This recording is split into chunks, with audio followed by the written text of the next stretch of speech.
Greetings YouTubers and welcome to my 64th TTM video. TTM stands for Through the Mail, where we send out cards, baseballs, photos, what have you, to sports people, whomever, and hopefully we get them back.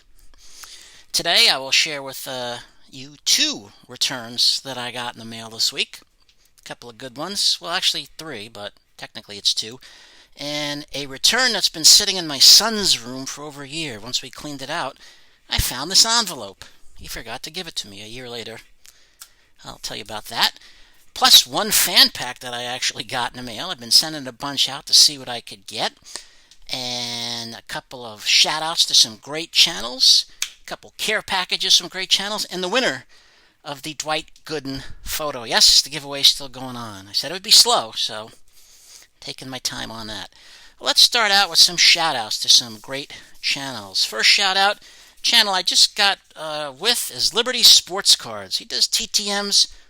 He's got 91 subs. Also does letters from players that he's gotten. Check him out. 91 subs. Hopefully you can get him up to 100. And the second shout-out goes to father-son duo at Beaver Breaks. They're at 197, so hopefully three more to get them to 200 there. And they do a lot of great breaks on their channel, so give them a check. And also another channel I've just gotten on, H.H. Cards. Just got over 100, so congratulations to H.H. there. Give them a look-see. And last but not least, welcome back, Klummps Cards. Kurt is back. Done some videos, so nice to see my buddy from Michigan back in the show, doing some cards. Alright, let's go with the care packages first. First one came all the way from Alabama. He's a great guy. Poorman stack. Cards, coins. Got it all. Does it all. He was nice enough to send me this care package, and it is a great one. Sent a nice note. Said, "Hey Ed, hope you're having a great day. Here's a little something maybe you can put to use. Keep up the great content." And I can put it to use. He first sent, let me get it, here we go. He sent me these nice signature cards. Not one, not two, not three, but four signature cards. Great ones. I'm going to put them to use, Jason. Thank you so much. I never had these, and this is really, truly nice of you. It's great to get them signed. I've seen a lot of people use these. And he also sent me a nice card here. Who is that? Yes. Get a little closer there. There he is. I think I know about him. A rookie card, too. Is that the birthday boy? And also a great one from 79, the Goose. Got to send that to the Goose. Got to get that signed. That's a good one. That's how he got the nickname the Goose, from the way he, threw the ball and wound up. Kind of like that. He said it looked like a goose out there, so that stuck. Thank you, Jason. Really appreciate it. True gentleman. Give him a check, a look-see. Poor man's stack. You will not be disappointed either. And second one comes from Fast Breaks and Breakfast. The father and daughter. Out in California, and they have great content, and they sent me a care package. I'd sent him an autographed photo of Bert Campaneris because I knew he liked Campy, and I had one that I'd picked up in a bunch, so he was kind enough to send me something back. And he sent me a note. "Thanks for your awesomeness. Keep inspiring. Your friends Paul and Leah." And the first one he sent three things. A few of my TTMs from the early 80s. Okay, a few. A few? Come on, a few. Amos Otis, who I did not have. Tommy Herr, didn't have him. He charges now, too. Clem Labine with the Pirates. Shout out to all those Pirate fans out there. Math Bowler, Michael Myers, the whole Pirate Mafia. Great card. Here's with the Pirates there. And how about this one? Ooh, never had that on a card. Dale Murphy. Shout out to Zach. Sports Cards and Collectibles. I know he's a Murpher. And a Yankee in there, Mr. Sparky Lyle, the old 76. Nice. Super. And then he decided to send me some cards. I thought he did, but he sent these. 1973 Tony Oliva. These are some of his favorites. 73 Campaneris. 77 Louis El Tiante. And we got a 74 Steve Garvey. That's the year he won the MVP. See, back then he played third and first base. Then we got a couple of 76ers from the old Mustache Gang in Oakland.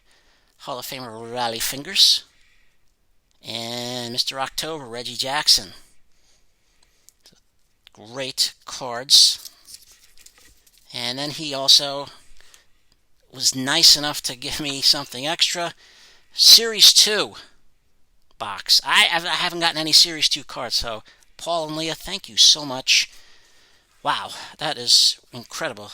You Paul and Leah, Jason, you three just leave me speechless with the kindness in this community, and it is really an honor to know you guys. And someday we'll see each other at some show, I'm sure. But thank you so much. Really, it's truly an honor to receive these. You're great people. Everybody I mention is great. Check them all out. You will not be disappointed on any of those channels. Again, thank you so much. Alright, and let's get to the sadness of today. Yes, haven't had one of these in a while, the dreaded return to sender. Got the envelope there with the little top. Corky Calhoun, who was he? He was a basketball player from the 70s. I come across some of his cards that I had, and I'll write him. Well, he's not in Olney, Maryland anymore. Apparently he moved to Clayton, North Carolina, and the expiring time, the forward time had expired. So that's all right. I'll send something out to the new address and hopefully get him. It's not bad. Now, for the biggie. Well, not the biggie, but I got a fan pack. Let me get this in there. If I can. From the Boston Red Sox. Yes, the Sox sent me a fan pack. Right there. Well, it's a big envelope, but you get the idea. And what did I get in it? Well, I'll open it. Got it today. I've been writing all these teams, and the first one I get back is the Red Sox. Not my number one team, but hey, I respect them. What do they send in the fan pack? I got this little bracelet here. Red Sox Nation. What's on that? Sent a little band there. I also got the sticker. The 2 socks. Gotta wash those. And they threw in a schedule. I always like to collect schedules, so that's pretty good. And I got a Rafael Devers picture there. Rafi. And always nice to get some dirt. Yes, the Fenway dirt. Right off the field. So that's pretty good. And last but not least, they threw in, it's expiring, but hey, it's nice of them, a 2021 calendar. The Sox. Yeah, they sent the calendar. So that's pretty cool. I'll look around, see who's in there, see if anybody actually does any TTMs. But that's pretty cool of them to send that. So thank you, Red Sox, for that. Alright, now let's get to some TTMs. And this first TTM I found in my son's room. Yes. He had it. Oh, Dad, I forgot to give it to you. Well, that's just so nice of him. We were cleaning out his room, and he just saw that, and was like, oh, yeah, Dad, I forgot. Because I don't know if you can see, right on the envelope, it's from August, I think 17th of 2020, and it was behind his desk. I thought, what's this? And I had my name on it. I opened it. I thought this guy just wasn't going to sign because he's now in the Hall of Fame, and I'd written to him before he got in, before he started to charge. But sure enough, 3 cards were in there and an index card. The index card right there. Looks nice. Nice penmanship. And the first card is of, let me get it straightened out here, Super Bowl 15 card when the Raiders beat the Eagles, and that is Coach Tom Flores that signed it. So I thought he charges now, charges a lot. And I'd sent this out over a year ago, and thanks to my son, he had it. So Thank you, Mr. Flores, to getting it before it, I thought, oh, it's gone. Second one is Super Bowl 18 card that he signed when the Raiders beat the Washington football team, whatever you want to call them. And third, got to get my Super Bowl Supermen. I like them. And yes, he did. He signed the third one. Tom Flores there, being carried off the field. That's when they beat Washington in the Super Bowl there. So, I find a spot for it, but good enough. So, excuse me.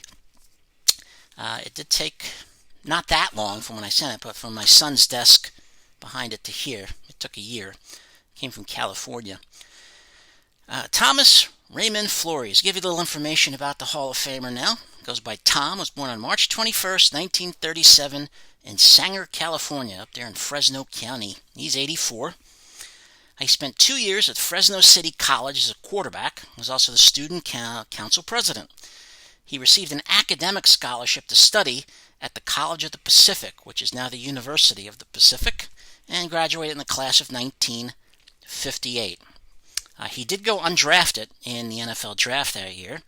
After his playing career in college, he was hired as an assistant coach, and at Pacific, he worked towards his master's degree, where he was an assistant coach.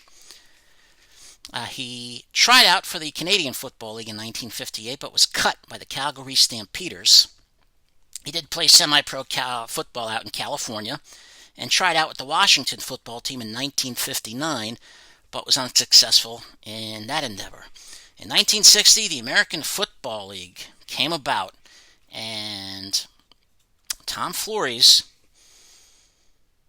was signed by the Oakland Raiders as a quarterback. He was named the Raiders starter and became the first Hispanic quarterback in pro football. His his football career, he never played in the NFL. His football career went from 1960 to 1969. He played with Oakland, he played with Buffalo, where he backed up quarterback Jack Kemp, and finished up with the Kansas City Chiefs, where he backed up Len Dawson. In 1970, he retired from football. He's one of only 20 players whose whole career was spent his whole career in the AFL's 10-year existence. So for 10 years the AFL existed, he's only one of 20 players to play for its entire existence. He's also the fifth leading passer in AFL history. It was in 1971 he became the Buffalo Bills quarterback coach, and then from 1972 to 1978 was the Oakland Raiders wide receiver coach. In 1979, head coach John Madden retired, and Tom Flores was named head coach. He coached the Raiders from 1979 until 1987, led the Raiders to 2 Super Bowl wins, Super Bowl 15 against the Eagles and Super Bowl 18 against Washington. There was a bit of upsets in both because in the first Super Bowl he won in 15, the Raiders were a wild card team. They were the first ever wild card team to win the Super Bowl. And when they beat Washington, the Washington team was very heavily favored. They'd beaten Oakland, or LA at the time, I should say. They beat the Raiders earlier in the season, and they had probably the best team ever in Washington football history. He also became the first minority head coach to also win a Super Bowl. He retired from the Raiders, and then a few years later wound up coaching in Seattle from 1992 to 1994. His records in the NFL, or AFL I should say again, the American Football League, as a passer, he had 93 touchdowns and 92 interceptions. He threw for 11,926 yards. He rushed for 307 yards, about 3.8 a carry, and had 5 touchdowns. His record as a coach, he won 97 games and lost 87, so he won 52.7% of his games. Was 8-3 in the postseason, and he won the Super Bowl as a player. He was Len Dawson's backup in Super Bowl 4. As an assistant coach, Super Bowl 11, when the Raiders beat the Vikings. So, first 2 times he was on teams that beat the Vikings, and then twice as a head coach. He and Mike Ditka are the only 2 people in NFL history to win a Super Bowl as a player, an assistant coach, and a head coach. And he was inducted into the Pro Football Hall of Fame this past year. So, Tom Flores, thank you. It was a year ago, but I'll take it. And since then, he's charging. He's charging, I think, a lot.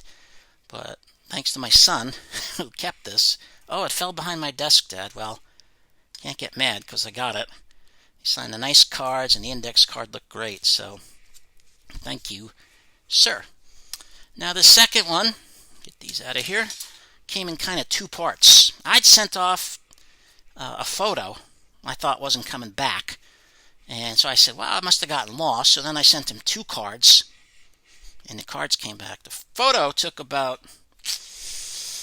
let me look here, it took over a month, about not 60 days, 35 days it took.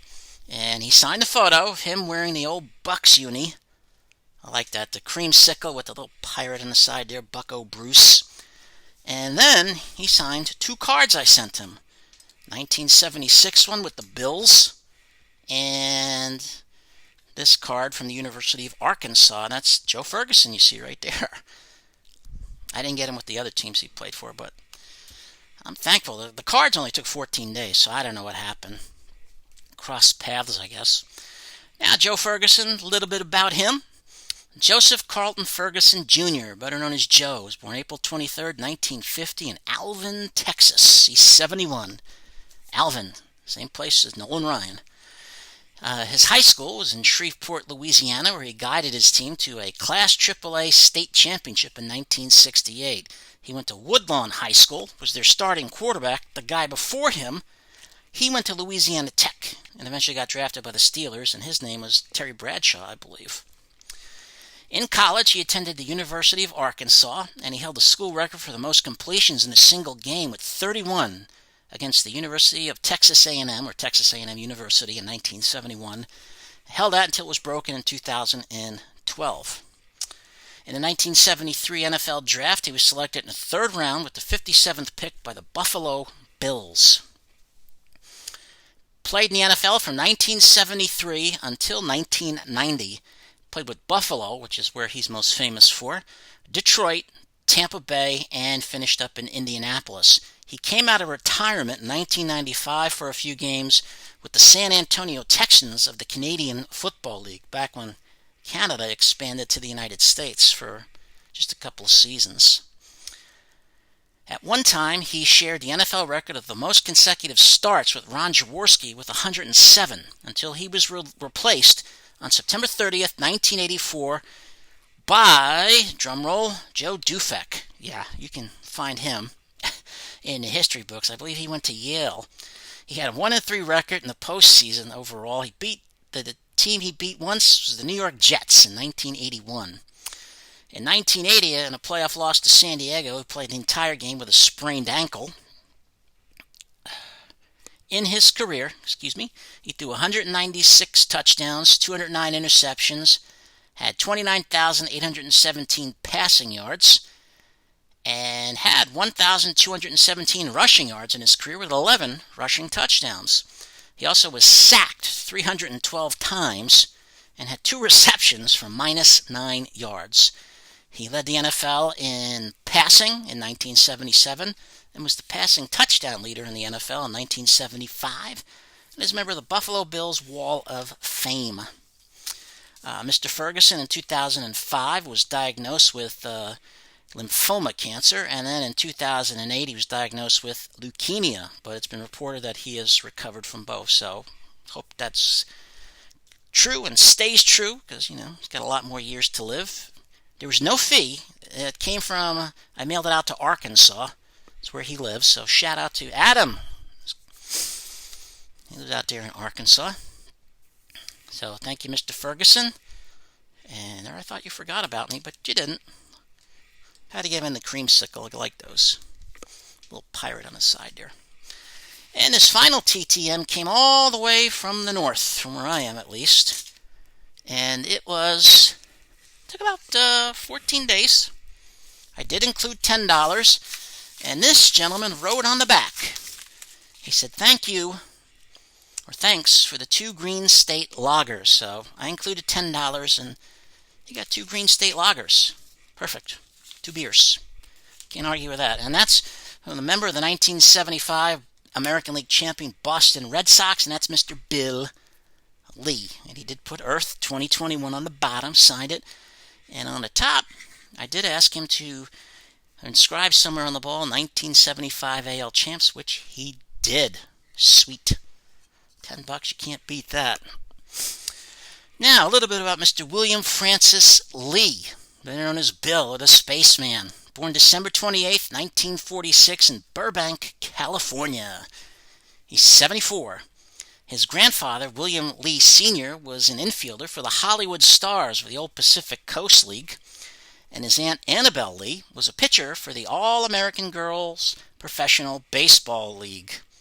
You know, the one you saw in the movie A League of Their Own. Bill said that she was the best athlete in the family, and she taught me how to pitch. He attended the University of Southern California from 1964 to 68, and played on the 1968 NCAA championship team, College World Series winners. In 1968, in the MLB draft, he was selected in the 22nd round by the Boston Red Sox. Made his major league debut in 1969 and played from 1969 to 1982 with both the Red Sox and the Montreal Expos. His whole career, he won 119 games, lost 90, had a 3.62 ERA, and struck out 713 batters. He served in the U.S. Army Reserves for 6 years during the Vietnam War, and one of his jobs was to process the dead soldiers who were from the New England area, and he actually had to call their families up.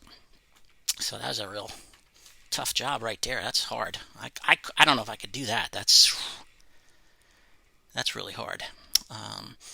He lacked a good fastball, so he developed off-speed pitches, including a variation of the eephus pitch, which he would call the leafus pitch, or the spaceball.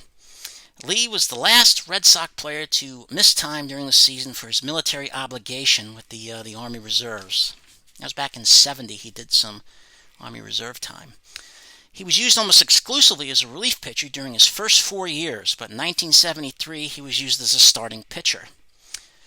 In the 1975 World Series, he started 2 games against the Cincinnati Reds and left both the second and the 7th games with the lead, but the Red Sox lost both of those games. A very infamous moment happened for him on May 20th, 1976 at Yankee Stadium in a game against the Yankees. And this, my Yankee friends and Red Sox friends, is actually when the Yankee-Red Sox rivalry started, this night. Didn't happen before. I know my Yankee friends and Red Sox friends like say, oh no, way before that. When? When Babe Ruth was with the Red Sox, the Yankees stunk. When Babe Ruth came to the Yankees, the Red Sox stunk. 20s, 30s, 40s, the Yankees, their main rivals in the 40s, the Yankees were the Cleveland Indians. And in the 50s, the Yankees were still a great team. There was no rivalry with the Red Sox. Same with the early 60s. By the late 60s, the Yankees were terrible and the Red Sox were good. There was no rivalry. 1976 is when it hit. May 20th. Lee started and pitched 6 innings. When in the bottom of the 6th, Lou Piniella was tagged out at home by Carlton Fisk. And there's a very famous Sports Illustrated cover that shows Lou Piniella sliding into home with his spikes high. I mean, they're pretty up there. And he was tagged out by Fisk, which eventually started a brawl. Fisk and Piniella went at it. Bill Lee was backing up home plate, and he tried to tackle Yankee player Otto Velez. But coming up from behind him and hitting him right in the face was Mickey Rivers. And there was a big pile. Greg Nettles grabbed Bill Lee out of the pile and slammed him down on his left shoulder. Lee got up, and he knew something was wrong with his shoulder. He was standing there, and he couldn't feel his arm. He started screaming at Greg Nettles, all these obscenities, saying, I played with your brother in Alaska. How could you do this to me? And with his good arm, his right arm, he tried to hit Greg Nettles. Well, he missed, and that was a bad decision because Greg Nettles pummeled him. And Bill Lee spent the next 6 weeks on the disabled list. The next day, Bill talked to the reporters, and he called Billy Martin, who's the manager of the Yankees, a Nazi. He said the Yankees were George Steinbrenner's brown shirts. Greg Nettles said he shouldn't complain. I hurt his shoulder. He earns his living with his mouth. It would have been worse had I broken his jaw and I had to be wired shut for a few days. Bill Lee earlier had made comments that the Yankees didn't fight very well, especially Gene Michael, who's nicknamed Stick. They were using purses. Well, after this game, Thurman Munson said, I guess Greg got him with his purse. He finished that year 5-7. In his time with the Red Sox, he was known as a group called the Buffalo Heads, which included Ferguson, Jenkins, and Bernie Carbo. Well, manager Don Zimmer didn't like any of these guys, and they didn't like Don Zimmer. Bill Lee called him the gerbil, called Zimmer the gerbil, and word got out. And then after the 78 season, they were all sent away. Bill Lee didn't pitch in that 78 playoff game against the Yankees. He was not used at all. So after the season, he was traded to Montreal for infielder Stan Poppe. Bill Lee said farewell to Boston. He said, "Who wants to be with a team that will go down in history alongside the 64 Phillies and the 67 Arabs?" His career ended in 1982 after being released by the Expos. He did play in the senior league, and they had the old senior baseball. You can get some of those cards in Florida. He also played in Venezuela. And in 2018, he played DH for the Ottawa Champions up in Canada. It was in 1987, though, he announced his plans to run for President of the United States on the Rhinoceros Party ticket. He said this. He said he wanted to bulldoze the Rocky Mountains so Alberta could receive a few extra minutes of daylight, and he wanted to ban guns and butter, saying, "No guns, no butter, both can kill." Since 1999, he's been an MLB ambassador to Cuba, helping to bring Cuban players to the U.S. and setting up goodwill tours in Cuba. So some of you might get those cards, one card to Cuba on your envelope. Maybe that's why. In 2016, he was the Liberty Union Party nominee for governor of Vermont. His slogan, "So far left, we're right." He received 2.78% of the vote for governor. That was the second highest vote total for the Liberty Union Party since Bernie Sanders ran for governor long before that. His former Red Sox teammate infielder John Kennedy was the one who gave him the nickname Spaceman. So, a little long information on Bill Lee, but well worth it. $10. Can't argue that with that ball. Thank you, Mr. Lee. And now, last but not least, the photo. There's this PSA thing. We got Mr. Dwight Gooden, 86 World Champs, Dr. K. If you're down in the Philly area, he's going to be at the card show at the Valley Forge Casino in a couple of weeks. Now, the names that are going into the box. We got Mr. Math Bowler, Pennsylvania, Western Pennsylvania, one of their favorite sons. Brandon Stebbins, there in California. Here's a great guy from Indiana, Stir Fries Trio. Wife just had a baby. Congratulations to Stir Fry, Sterling. We got Abe's card collection. A great channel here. And we got Mr. Liam down in Florida, Junior Baseball Fanatic 12. Got C&T Collectibles. There's a fine channel. Give them a look-see. We got another supporter of the channel, Robert D. Marchi. We got a gentleman from the Beehive State, Bear Cards 34. You know what team he roots for, then. And we got another great supporter of the channel, Lynn Cruz. And another great supporter, Kason, 2006. And then we got another great channel here, Shaw Racing Collects. They don't just do racing, they do everything. And here's another great channel up north, Canadian Card Breakers. Big star of that show everybody knows is Tristan. And also, Have You Seen My Baseball? A fine channel as well. Another great one, HOF Minor. And then we got a Braves fan, Braves collector. Get over there. Sorry, this is running a little long, but it's been a while. We got Zach, Sports Cards and Collectibles. Great Braves fan, great channel. Great guy, a lot of enthusiasm. And Don't Talk to Robots. You never should, but he's got a great channel, though. All right. Hopefully got everybody that wanted something. We'll shake the old box up. Give the box a shake. And the winner is going to be... Pull it out. Okay, Kason, 2006. Congratulations, Case. Just shoot me an email. It'll be at the bottom there in the description. let me know your address in the email, and I will be happy to send this out to you. I want to thank everyone for staying this long. I know it's 30 minutes of your life you're never going to get back, but hopefully it was somewhat enjoyable. I appreciate you watching. If you liked the video, please hit the like button, leave a comment. I will get back to you as soon as I can. If you're new, hit the subscribe button and hit the bell. Don't hit it too hard, and hopefully we can, you can get the updates when the new content's coming out. And then if you didn't like it, hit the like button anyway. Hit the subscribe button. We might have something down the line you might like. Check out those great channels that I told you about. I hope everybody is doing well. I hope everything's going well with everybody getting back to school and all that. Thanks for watching. Let's be nice to each other, one person at a time. I like everybody. Love you all. You're great people. Tonight we say good night, England. Good night, Liz and Chuck. Stay safe, everybody.